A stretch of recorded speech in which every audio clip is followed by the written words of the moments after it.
Bonjour à tous, soyez les bienvenus dans ce nouvel épisode du podcast Glastotrip. Je me trouve une nouvelle fois en compagnie de Jérôme et de Laurent. Bonjour messieurs. Salut. Bonjour Roman. Aujourd'hui, nous continuons de déambuler dans les allées du festival de Glastonbury et après avoir parlé des scènes principales dans le deuxième épisode, nous vous emmenons cette fois-ci visiter la zone sud-est. Surnommée le Naughty Corner, c'est une zone essentiellement nocturne et c'est d'ailleurs la nuit que les nombreux décors qui l'habillent sont les plus impressionnants. En toute fin d'épisode, pour la partie news, nous continuerons d'essayer de déterminer quels artistes sont présents à Glasto en 2024. Et pour cela, on va décortiquer les affiches des autres festivals et on parlera aussi de AC/DC. Tell me about when you came to Glastonbury as a child.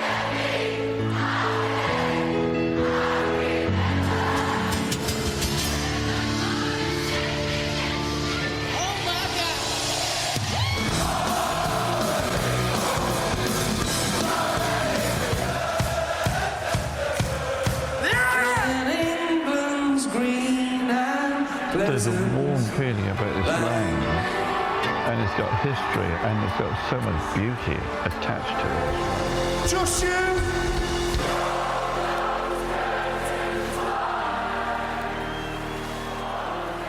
Glastotrip, le podcast.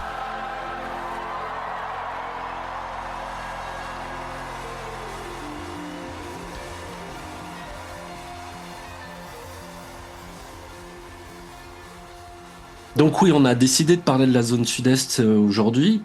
C'est la zone qui, en fait, dès que les grandes scènes s'arrêtent de diffuser de la musique, aux alentours de minuit, minuit et demi, ça dépend un peu les scènes, c'est pas pour autant que le festival s'arrête. Ah, il commence même pour certains. Ah ouais, pour certains, ça commence effectivement, ouais.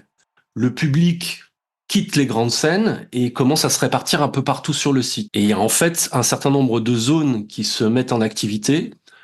C'est le cas à The Haze, c'est le cas du côté de The Park, mais la zone principale qui va attirer les gens pendant la nuit, c'est la zone sud-est. Alors toutes ces zones, elles sont ouvertes et accessibles toute la journée, mais effectivement, il y a un afflux de population au moment où, évidemment, dans les grands champs et autour des grandes scènes, il y a plus rien à voir. Et donc, en fait, les gens partent un petit peu à l'aventure, découvrir tous ces endroits-là.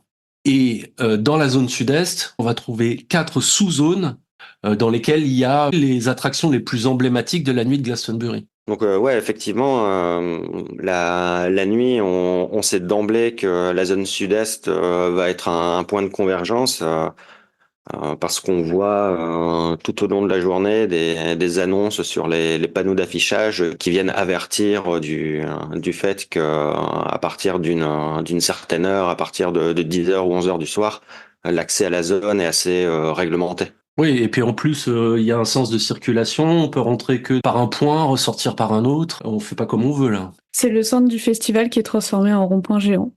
Ouais, c'est un centre périphérique, hein, pour le coup. Parce qu'on est vraiment tout à l'extrémité du festival. C'est vrai, c'est vrai. Et effectivement, faut y aller là-bas. On l'avait déjà dit dans les épisodes précédents, mais les temps de parcours sont assez longs. Et en début de soirée, horaire Glastonbury, c'est compliqué d'accéder à cette partie-là. On marche très lentement, on peut doubler les temps de parcours assez facilement. Oui, il y a un flot de personnes qui est assez impressionnant et donc ils ont été obligés de mettre en place des mécanismes pour éviter que la zone soit saturée. Donc il y a un seul point d'entrée avec un flot contrôlé à l'entrée. Donc s'il y a trop de monde qui arrive d'un coup, ils vont temporiser.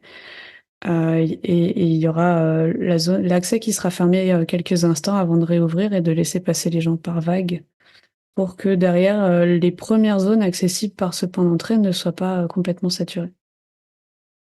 En revanche, ce qu'on peut constater aussi, c'est que vers 2-3 heures du matin, c'est beaucoup plus facile.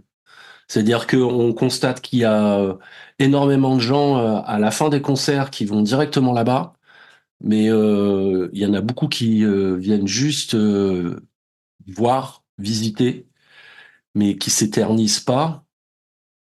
À l'inverse, il y en a qui vont y passer la nuit complète. Mais effectivement, vers 3 heures du matin, c'est plus facile de circuler là-bas, en fait.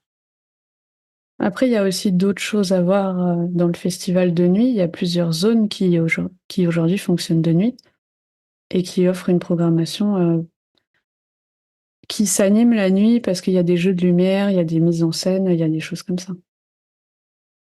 Ouais, c'est clair que c'est pas l'endroit le plus fun à visiter en journée, en fait. À une exception près. Mais typiquement, le mercredi, moi, souvent, je vais faire un tour là-bas. Mais bon, déjà, il y a des choses qui sont pas ouvertes.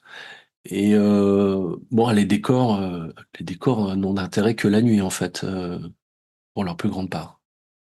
Tiens, moi, j'ai envie de vous poser une question. C'est quand vous allez en zone sud-est, à quel moment vous aimez y aller et pour aller y voir quoi? Bah, moi, j'ai envie de te dire que...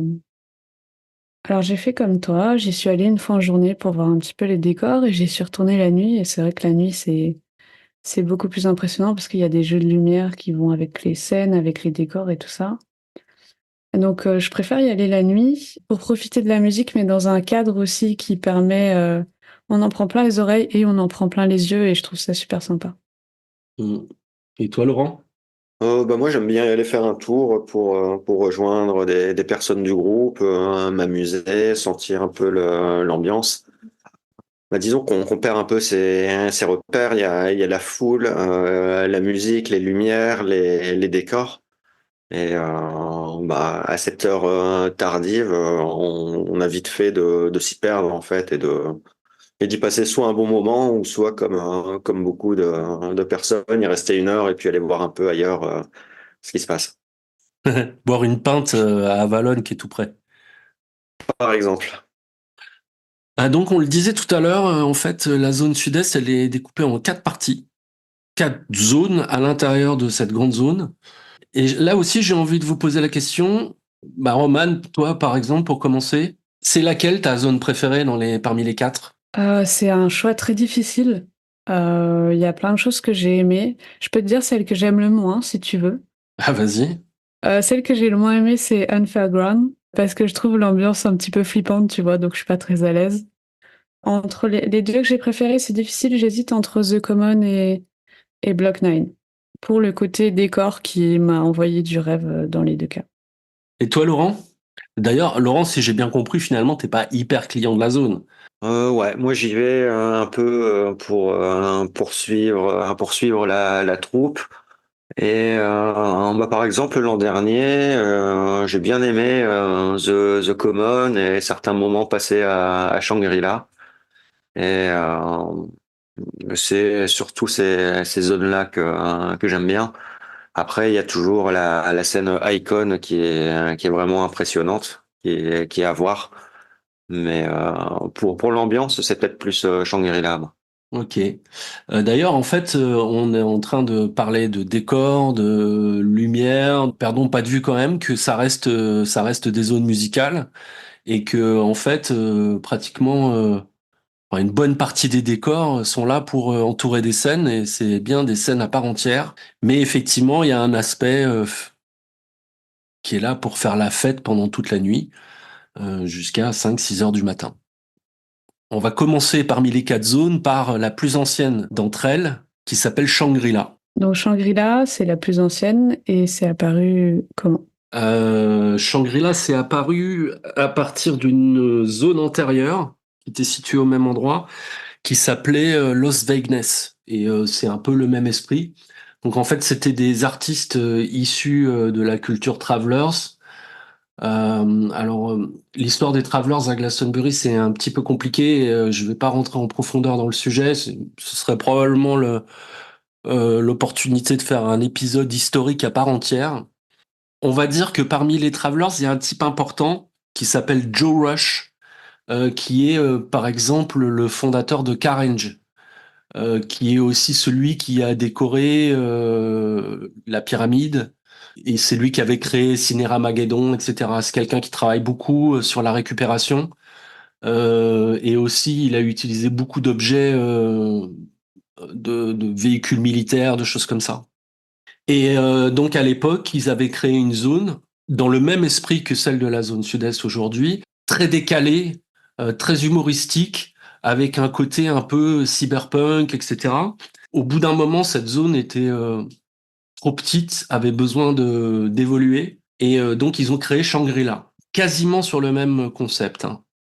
Donc là, on est en 2008. Et en fait, donc ils imaginent une zone avec une thématique un peu décadente. Ils imaginent une cité des plaisirs, un peu science-fiction, avec un décor qui va avec. Et puis l'année suivante, ils reviennent. Et en fait, ils décident de changer un petit peu l'histoire de la thématique qu'ils avaient développée la première année. Et en fait, au fur et à mesure des années, ils vont raconter une histoire. Et alors, ce qui est important aussi, c'est qu'à l'intérieur de la zone, il y a des acteurs qui circulent, qui sont d'ailleurs pas tout le temps identifiables. Dans les décors aussi, il y a des portes qu'on peut ouvrir, il y a des vitrines derrière lesquelles il se passe des choses. Et en fait, quand on part dans cette zone-là, il y a plein de recoins et de choses à découvrir. Et en plus, donc, comme on le disait tout à l'heure, il y a toutes les scènes qui sont présentes et sur lesquelles on peut aller voir des concerts. En 2023, quand je suis débarquée dans la zone, c'était assez impressionnant parce qu'il faisait un petit peu... c'était un petit peu une caricature de la société de consommation de nos jours. Et donc, il y avait beaucoup de choses dans le décor qui étaient assez marrantes. Et moi, je me souviens, il y avait un endroit dans Shangri-La où il y avait une espèce de fausse station essence. Et au lieu que ce soit Shell qui vendait l'essence, c'était Hell qui vendait l'essence et tous les litres étaient à 6,66 €. Enfin, c'était des livres, mais voilà, ça m'a fait rire. Mais j'avoue que Shangri-La, moi j'ai connu 2011, à l'époque où c'était donc les histoires de rébellion, il y avait une histoire de virus aussi qui était en train de se propager. Et ils avaient un décor qui était très très très labyrinthique. Et il y avait vraiment des portes partout. Et donc il y en avait, enfin on voyait les gens qui essayaient d'ouvrir les portes, il y en avait qui s'ouvraient, il y en a qui s'ouvraient pas, enfin. Mais vraiment c'est le genre de truc à explorer. Et tout n'est pas ouvert tout le temps et les choses changent en fonction des jours. Donc, selon le jour où on y va, l'heure où on y va, on pourra accéder à certaines animations, pas d'autres et tout ça. C'est ça qui est assez intéressant, quoi. On s'ennuie jamais à Shangri-La. Ouais, et en particulier, effectivement, la nuit, il y a du monde, ça circule, et en fait, où qu'on tourne l'œil, on voit quelque chose. Enfin, c'est réellement bluffant. C'est du vrai décor de cinéma. Enfin, on sait que c'est du fake, mais c'est ultra réaliste, quoi. Ah, c'est très très bien fait, ouais. Et derrière les portes. Des fois, il y a des excellentes surprises. Euh, il y avait eu une année, il fallait vraiment ouvrir une porte. On rentrait dans une salle et il y avait Tom York qui était en train de faire un DJ set. Et c'était affiché quelque part dans la line-up ou pas du tout? Nulle part. C'était vraiment surprise. Ouais, c'est ça qui est intéressant à Shangri-La, et c'est là que je retrouve un peu cette zone. C'est un peu l'esprit. Ouais, j'ai vu de la lumière, je suis rentré, quoi. Mais c'est là que tu découvres des ambiances sympas. T'as vu les dames d'à Shangri-La, toi? C'était une scène. C'était un peu fermé. C'était un espèce de carré avec une petite scène. Je sais plus, ça s'appelait Scum. J'avais pu à peine rentrer, c'était bondé, mais c'est un des trucs que je voulais pas louper, donc je me suis un peu incrusté, mais c'était vraiment trop dense à l'entrée, quoi. Et c'était annoncé? Ouais, c'était annoncé, c'était sur le programme, je l'avais sur mon Clash Radar. Ça existe plus d'ailleurs, Scum. Non, mais en fait, ils changent énormément le nom des scènes là-bas, oui. Ouais, il change, hein. Ouais, c'est ce qu'on disait. Et, en fait, c'est vraiment dépendant de leur histoire scénaristique, là, justement. Ouais, c'est pour ça que je m'y perds à chaque fois.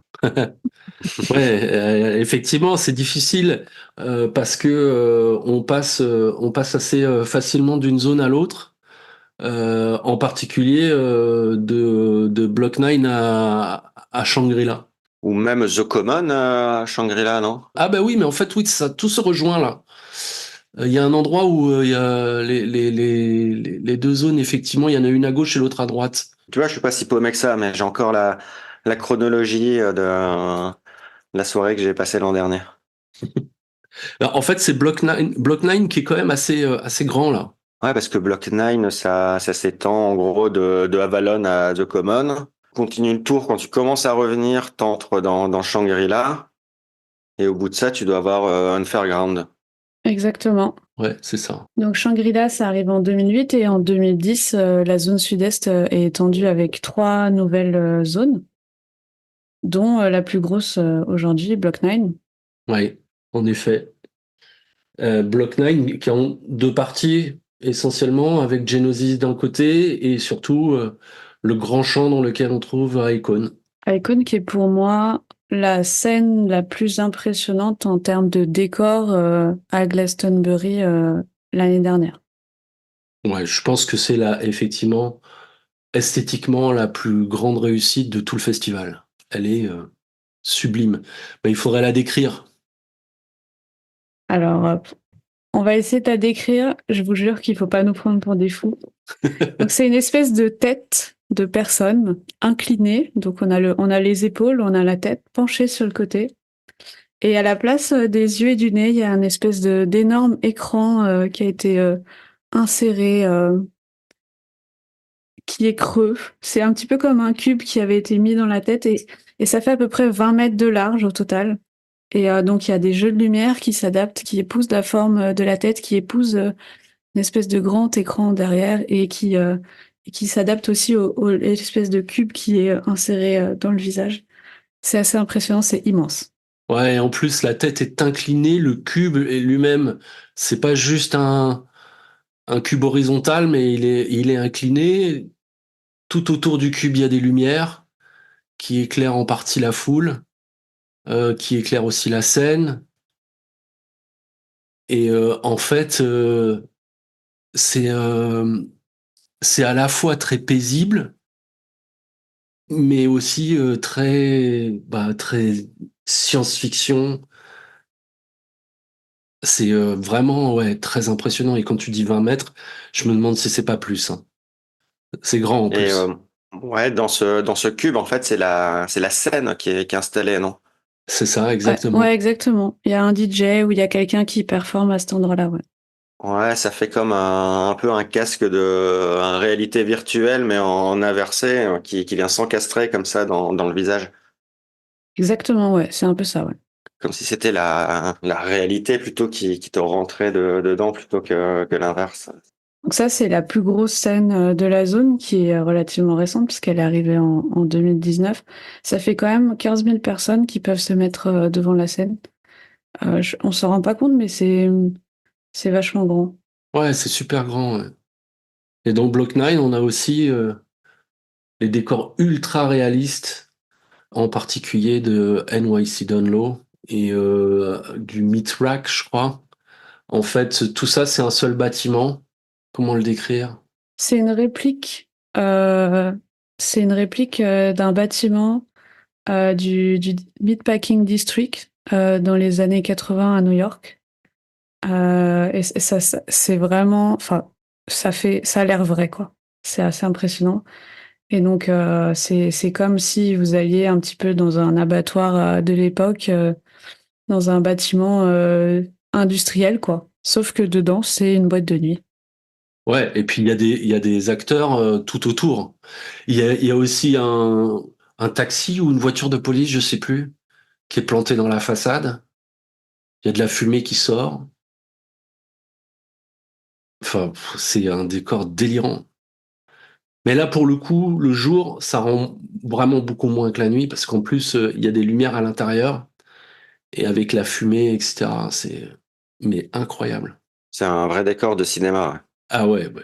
Ouais. La journée, ça fait carton-pâte, mais la nuit, c'est vraiment bluffant, quoi.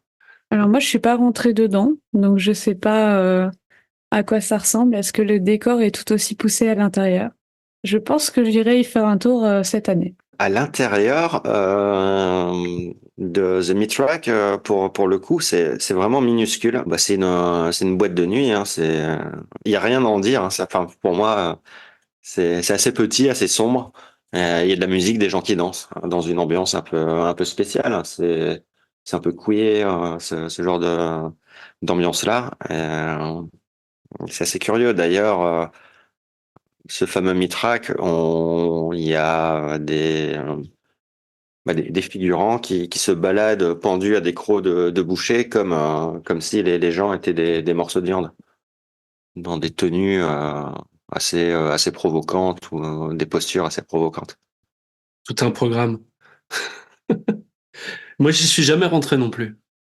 Mais la queue m'a quand même largement dissuadé, parce qu'il y a vraiment beaucoup de monde.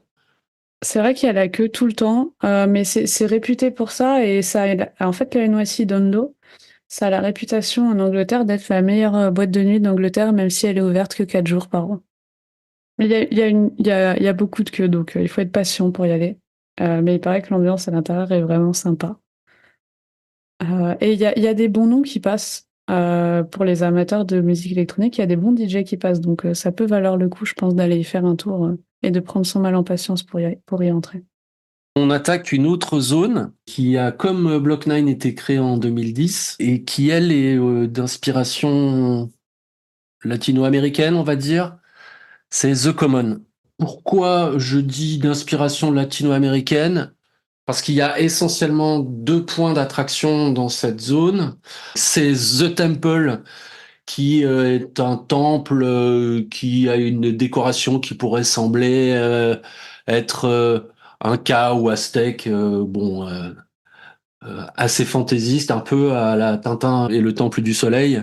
En revanche, c'est une scène relativement importante parce qu'elle a la particularité de programmer pas mal de hip-hop et il y a beaucoup de monde. Oui, ça fait une capacité d'à peu près 3000 personnes. On rentre beaucoup de monde parce il y a une espèce de gradin tout autour de la scène. Là, on est un peu dans une espèce d'arène de l'époque romaine où il y a des gradins et au milieu, il y a l'énorme scène avec la tête aztèque, inca. Là, le décor est vachement chouette. Et surtout, de l'extérieur, on s'attend pas du tout à voir ça parce que de l'extérieur, on sait pas ce qui se passe dedans. C'est un peu la surprise. Ouais, c'est vrai, c'est assez mystérieux, ouais. Et la musique est bien. Moi, je me souviens qu'on y était allé l'année dernière, c'était très très chouette. Mais par contre, le volume sonore était vraiment assourdissant et je sentais les basses qui vibraient dans ma cage thoracique. Et je pense que j'y serais pas restée toute la nuit, soyons honnêtes. Mais c'est vachement beau à voir. C'est très cool. Ouais, le jeu de lumière est impressionnant, quoi. Ouais, encore une fois, ils ont fait une mise en scène vachement chouette. Et en fait, du coup, il y a cette espèce d'énorme tête inca et la scène est au milieu de la tête. Donc le DJ, il est dans une espèce de fente au niveau de la tête et il mixe de là, il surplombe les gens qui sont dans la fosse. Et il y a tous les gens autour dans les gradins qui peuvent en profiter, qui peuvent danser. Effectivement, il y a donc ce temple d'inspiration inca. Et à côté, il y a encore un bâtiment, décor de cinéma, mais à s'y méprendre, qui ressemble à un bar de la Havane qui s'appelle The Rum Shack. Et donc, c'est vraiment un bar où ils servent du rhum en particulier, pas que. Mais là encore, il y a une scène. Et là, j'ai eu l'occasion, mais Laurent, je crois que tu étais avec moi, d'y voir Kate Tempest. Exactement, ouais, je m'en souviens bien. Elle n'était pas très connue encore. Et tu m'en avais parlé avant le festival et ça m'avait assez interpellé. J'étais allé écouter et c'était un très bon concert. J'écoute encore régulièrement. J'ai un vinyle ici. Vraiment une artiste et typiquement anglaise, hein, et les textes sont assez profonds. C'est vraiment un bel artiste. Et avant, toujours dans cet esprit latino d'ailleurs, il y avait une scène qui a disparu maintenant, mais qui était bluffante, qui s'appelait The Cave. Et en fait, c'était une caverne, et l'entrée de la caverne, il fallait passer sous une chute d'eau. Mais donc, genre, tu passais sous la chute d'eau et tu rentrais, t'étais trempé? Non, en fait, tu passais sur les côtés. Ah, ok. Mais c'était une vraie chute d'eau? Oui, oui. Ah merde, alors ça. Ah ben, dans les gens délire, hein. C'est un peu les points communs entre les 4 sous-zones de la zone sud-est, c'est que tous les délires sont permis. Ah oui, oui, oui. Et il faut reconnaître une chose, c'est que les gens qui s'occupent de ces zones sont quand même ultra créatif. La conception de la scène icône, déjà, le type qui a l'idée de ça, il dit bon, bah, on va faire une scène avec un visage. C'est peut-être venu comme l'idée de la scène pyramide. Ouais, mais c'est limite plus ambitieux. Et alors, donc, quand on quitte The Common, en fait, on traverse Shangri-La, on arrive à Unfairground, une zone qui visiblement, Roman, te met un peu mal à l'aise. Et alors, explique pourquoi. Donc c'est une zone dont la décoration est inspirée un petit peu du milieu du cirque, mais du cirque creepy, genre flippant. Comme si un petit peu c'était un cirque dans une zone abandonnée. Je sais pas, c'est une ambiance un petit peu gore.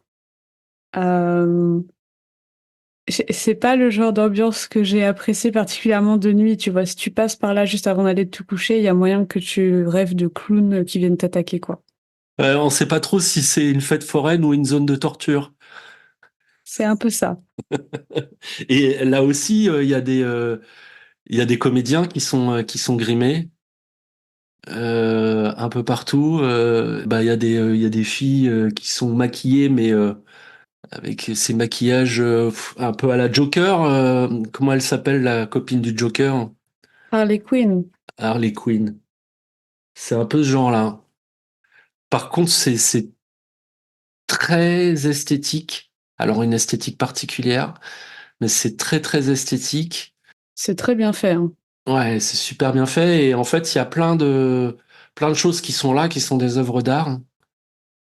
Euh, on peut ne pas aimer, mais ce sont des installations artistiques.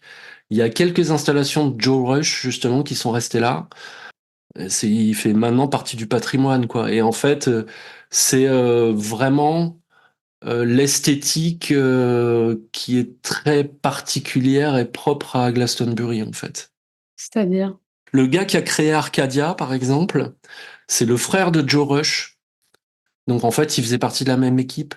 Et donc, il recyclait plein de choses métalliques. Euh, D'ailleurs, on n'a pas dit, mais au départ, Arcadia se trouvait... Alors Arcadia, il faut expliquer ce que c'est peut-être.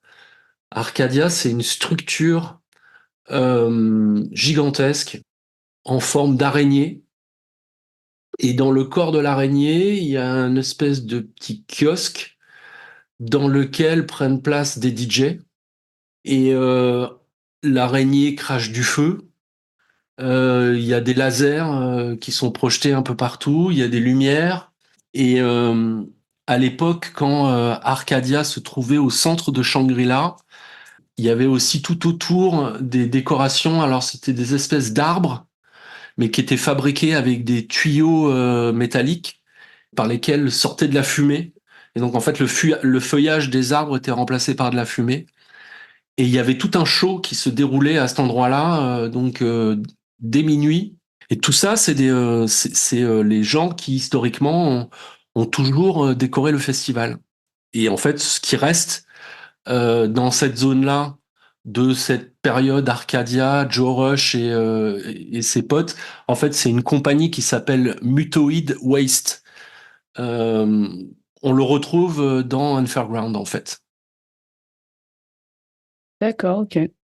Je savais pas qu'il y avait un côté historique à ce point-là sur la zone. Eh ben, l'année dernière, par exemple, ils ont supprimé la zone Williams Green qu'ils ont remplacée par Carhenge. Et Carhenge, donc c'est une reproduction de Stonehenge, mais fait avec des carcasses de voitures. Donc des voitures qui sont plantées dans le sol verticalement, et puis une troisième qui vient faire une sorte d'arc de triomphe comme ça. Elles sont mises en cercle.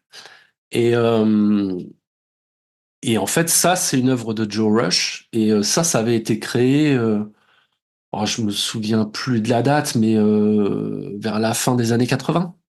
Ah d'accord, parce que moi je pensais que c'était une attraction qui était là tous les ans en fait, Carenge.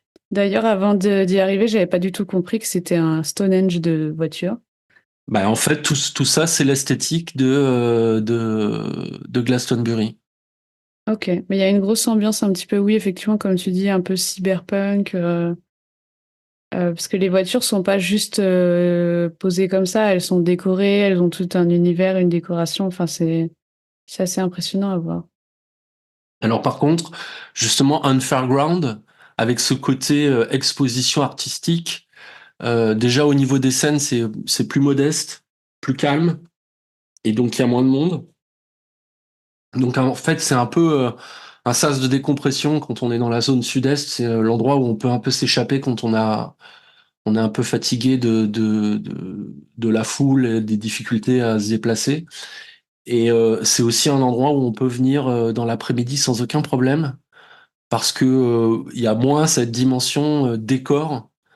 On est plus dans de l'installation artistique qui prend tout à fait sa dimension en pleine journée. Peut-être que c'est un petit peu moins flippant l'après-midi. Faudrait que j'essaye. Et c'est vrai que la nuit, en fin de journée, parce que c'est la zone par laquelle on sort de la zone sud-est.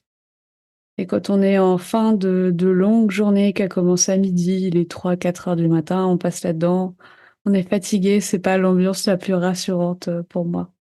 Ouais, alors bon, ça reste quand même très bon enfant. Hein, y a rien il y a rien de violent là-dedans. Mais oui, bah c'est comme un bon un bon film gore de série Z quoi. Un peu, C'est à ouais, la un limite peu. rigolo. How do you think your herd of cows are going to react to the sounds of folk and rhythm and blues? They do like the music very much. We have it in the stalls, and that they're used to it.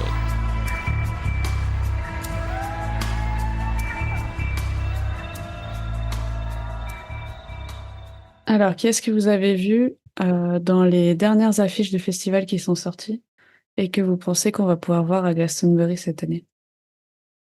Bah moi je vais parler de mon petit coup de cœur, Last Dinner Party, que j'ai découvert à Woodseas l'année dernière. Bon groupe de filles. Finalement, là, les filles, après Wet Leg, font des bonnes surprises.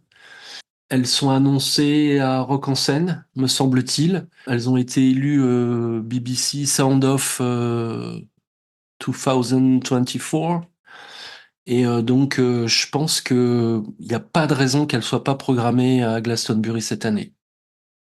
Sur un bon slot, je verrais bien un The Park en bonne place, ou alors peut-être dans l'après-midi sur une des deux grandes scènes. Ça arrive qu'il y ait des artistes qui viennent 2 années de suite? Ah oui, oui, par exemple, bah, pareil, en groupe de filles, il y avait Haim, que j'avais vu, je crois, au moins 2 années de suite, et qui étaient, si elles n'étaient pas revenues l'année suivante, c'était l'année d'après, quoi. Donc elles étaient vraiment accoutumées au festival.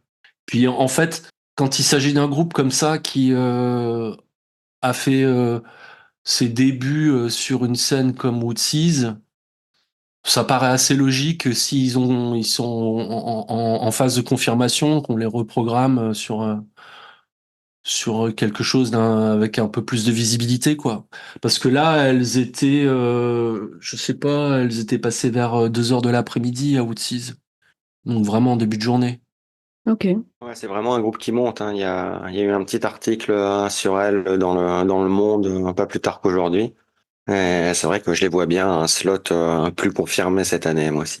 Et alors, qu'est-ce que vous avez vu, vous? Ben, pas forcément dans les affiches de festival, mais il y a des tournées qui se préparent. Il y a notamment R qui a annoncé quelques dates pour les 20 ans d'un album. J'ai plus le nom en tête de cet album. C'est pas leur premier album, c'est pas les Moon Safari. Si, je crois que c'est pour Moon Safari, non? Ça fait pas 20 ans, Moon Safari. Ça fait bien plus que ça, non? Ah, c'était 98. Moon Safari, si je me trompe pas. Oui, bah alors, qu'est-ce que ça peut être? Enfin bref, ils avaient fait un album qui avait très bien marché il y a 20 ans. Ils font une tournée des 20 ans cette année. Ils seront notamment à Paris en début de semaine, début de la semaine de Glastonbury. Donc pourquoi pas traverser la Manche. Oui. Ça ferait des Français en plus. Ouais, je les verrais bien en tête d'affiche de Woodseas, eux. C'est souvent là qu'ils programment des Français d'ailleurs. Ou alors dans Silver Ace. C'est le reste, ça peut être pas mal. Ouais. Ouais. Ou aussi à West Halls. Ou sur n'importe quelle scène, en fait. Je les vois moins sur la pyramide. Ou sur n'importe quelle scène à part la pyramide. Non, pas non plus The Other Stage. Bah, à vrai dire, en fait, en réfléchissant comme ça, je me demande quelle est leur notoriété outre-Manche. Et effectivement, je sais pas trop juger de ça et peut-être on pourra avoir des surprises. Moi, il y a un nom qui est apparu sur beaucoup de festivals en Angleterre, là, pour cette année 2024, qui revient après 12 ans d'absence. C'est The Streets, qui a fait beaucoup parler de lui, du groupe, mais c'est un collectif. Même dans la presse française, à mon grand étonnement, je pensais pas qu'il avait un public en France et je pense qu'il y a de grandes chances qu'on le voit à Glastonbury cette année. En tout cas, moi, j'aimerais beaucoup qu'il y soit parce que j'ai très envie de le voir. Plus british que lui, tu peux pas faire, donc je pense qu'il sera là. Alors là, je n'ai aucune opinion sur le sujet. Vraiment. Super, merci, hein. Mais non, mais je connais même pas en fait. Ouais, moi, je connais pas assez non plus. C'est une espèce de, si tu veux, c'est à mi-chemin entre le rap hip-hop et la musique électronique. Et c'est un anglais avec un bon accent, tu vois, un petit peu pas de Londres, quoi, mais qui vient plus du nord de l'Angleterre, là, qui rappe un petit peu sur des musiques mi-hip-hop, mi-électronique. C'est vachement chouette. Et les textes il y a plein de textes qui sont vachement intéressants quand tu prends vraiment le temps de les écouter. Donc voilà, si vous connaissez pas, vous pouvez aller écouter. Je peux vous Bah, conseiller 2-3 sons, il n'y a pas de souci. ça peut faire une découverte. Et alors, bah, justement, j'en profite, je bondis sur l'occasion. Tu parles de hip-hop. Moi, j'ai découvert la collab entre Nickap et Fontaines DC que j'ai trouvé mais bluffante. Alors, Nickap, ce sont des Irlandais et qui chantent en irlandais. Enfin, ils mélangent l'irlandais et l'anglais. Et donc, en fait, c'est le chanteur de Fontaines DC, je sais plus comment il s'appelle, qui apparaît sur un de leurs titres. C'est mais diablement efficace. Et j'ai vu qu'ils étaient à l'affiche peut-être de Reading, je suis pas sûr. Enfin, je les ai vus à l'affiche d'un festival, les deux groupes. Et donc, je me dis que ça, ce serait vraiment super à Glastonbury. Alors, dans les annonces récentes de la semaine, il y a aussi Arcade Fire qui fait parler d'eux. Enfin, Arcade Fire qui font parler d'eux.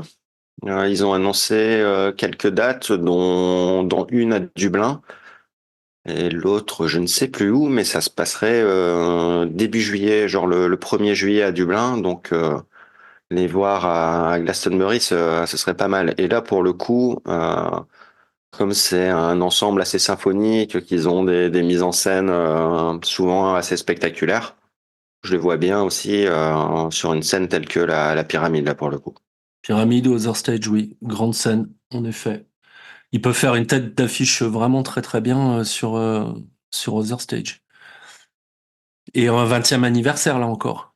20e anniversaire, effectivement, et bon, il y a quand même, c'est pas le leader du groupe, mais il y a une fille dans le groupe, quoi, donc Oui, pourquoi oui. pas. Oui, en effet. Moi, j'ai vu passer une news à propos de Block Party aussi, qui fête son 20e anniversaire. Et Block Party qui avait quand même pas mal disparu Enfin, on n'entendait plus trop parler et qui visiblement ressort du bois. Ouais, je les ai vus à l'affiche aussi de festival. Donc, bon, ça pourrait faire de bons candidats pour un Glastonbury. Et donc, moi, il y a un sujet que je voulais aborder absolument. Donc, au moment où on est en train d'enregistrer là, alors exactement hier, AC/DC a fait un tweet assez mystérieux où on voit apparaître l'éclair qui leur sert de symbole sur un fond herbeux. Et aujourd'hui, il y a un autre tweet qui est apparu sur lequel il y avait écrit 5. Et donc, la planète métal s'est mise en feu là. Il y en a beaucoup qui espèrent les voir au Hellfest. Ils espèrent l'ajout d'une journée supplémentaire et de les voir programmés au Hellfest. J'y crois pas trop, mais bon. Mais par contre, moi, je pense qu'à Glastonbury, c'est tout à fait faisable. Je vous rappelle que sur les têtes d'affiche, pour l'instant, on a beaucoup parlé de Coldplay en groupe. On a parlé de Dua Lipa. On s'était dit qu'il fallait encore une autre fille. Mais après, il nous manquera un groupe. Et Coldplay, moi, enfin, même si c'est a priori les favoris des bookmakers, moi je trouve que ça fait beaucoup de Coldplay à Glastonbury.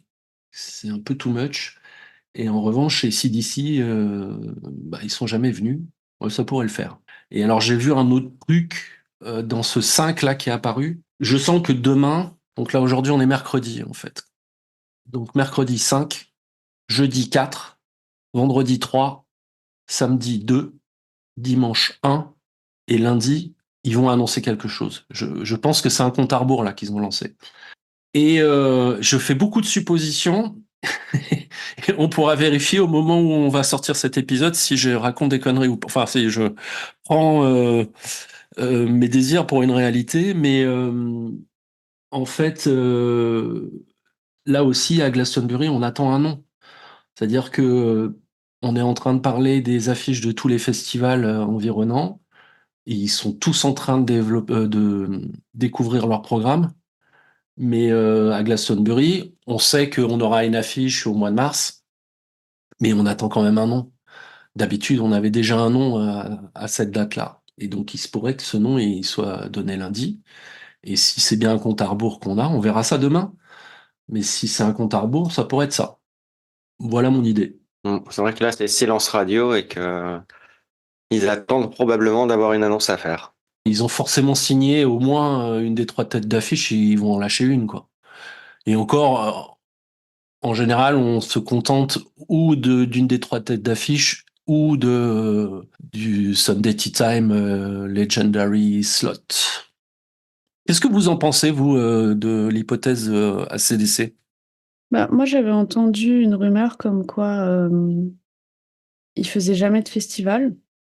Donc, est-ce qu'ils vont décider de changer ça cette année? Est-ce qu'ils ont un gros anniversaire à fêter? Je ne sais pas. Alors, j'ai enquêté et je suis allé voir du côté des métalleux, leur poser la question. Et en fait, à CDC, ils ont fait le download de UK en 2010 et ils ont fait le Power Trip qui est le Power Trip 2023 là, qui était une espèce de Coachella métal. Donc ils ont déjà au moins fait 2 festivals. Et moi, j'ai pas tellement d'avis sur la question. Je les trouve un peu en décalage par rapport. Enfin, je connais pas vraiment l'Angleterre, mais je les trouve en décalage avec Glastonbury et ce que ça représente. Mais Il y avait eu le même genre de débat avec Metallica quand ils étaient venus. ouais, exactement, avec plein de groupes, hein, genre les premiers groupes hip-hop qui ont fait des têtes d'affiche, ce genre de choses. Donc c'est pas impossible. Mais bon, avec tous les noms qu'on a cités depuis 3 épisodes, on aura bien visé juste une fois. Oh, au moins une, oui. Au moins une fois, j'espère. Voilà, ce 3e épisode du podcast touche à sa fin. Nous espérons que vous avez apprécié la visite de la zone sud-est. Et d'ici le prochain épisode, retrouvez-nous sur le Discord. Ciao. Salut!